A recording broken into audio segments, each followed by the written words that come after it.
The evening news with Norah O'Donnell is next with new details on the FBI search of Mar-a-Lago. Good night.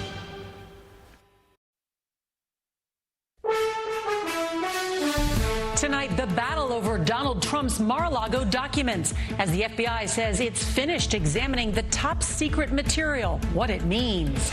The new details tonight, CBS's Robert Costa reports on the concern U.S. spies may have been compromised because of what's in those documents.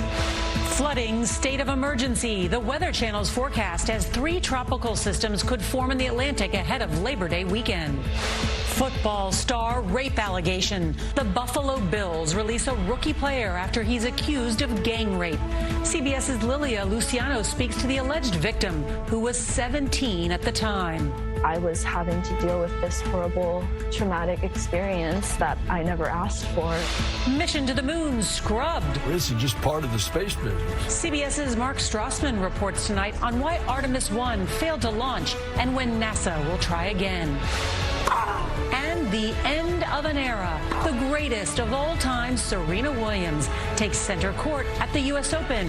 And CBS's Jerika Duncan is there.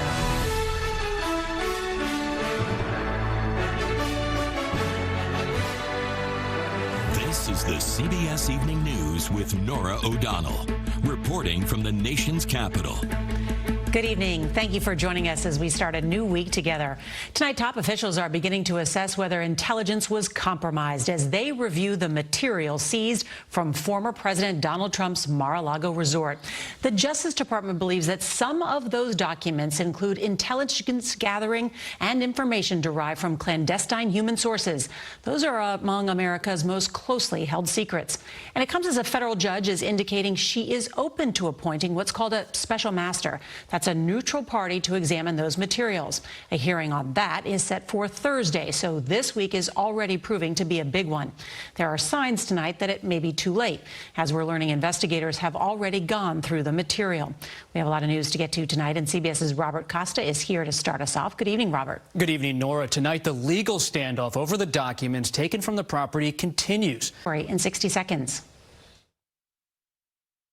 When you live with moderate to severe Crohn's disease or ulcerative colitis, your day can be full of reminders of your condition. Tonight, the teenager accusing an NFL rookie of rape is speaking out. The accused player was cut over the weekend by the Buffalo Bills. CBS's Lilia Luciano talked to her, and we do want to warn you that some of the details are disturbing.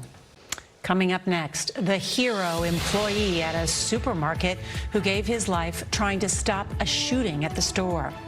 Plus, chaos in the cockpit as 2 pilots get into a fight. We're learning new details tonight about a deadly shooting at a Safeway supermarket in Bend, Oregon. An 84-year-old man was killed Sunday night along with 66-year-old Donald Surratt Jr., who worked at the store. Police say he tried to disarm the shooter and may have saved lives. The 20-year-old gunman apparently took his own life as police arrived. Turning overseas, Air France says it's conducting a safety audit after several incidents, including a mid-air fist fight. Coming up next, we'll tell you how this summer of flyer frustration has complaints piling sky high. If you can't watch the CBS Evening News, you can listen. Subscribe wherever you get your podcasts. Sponsored by Ancestry. Edition next on your CBS station. If you've flown this summer, you're likely familiar with the frustration. Complaints in June alone were up 270% from pre-pandemic levels. Most complaints were over delays and cancellations. In the first 6 months of the year, officials received over 28,000 complaints, with new technology helping more than just staffing shortages at a Minnesota nursing home. This portion of the CBS Evening News is sponsored by Farxiga. Finally tonight, what started as one nursing home's high-tech solution to staffing shortages has turned into an abundance of joy. Here's CBS's Omar Villafranca. It's always nice to see old pictures.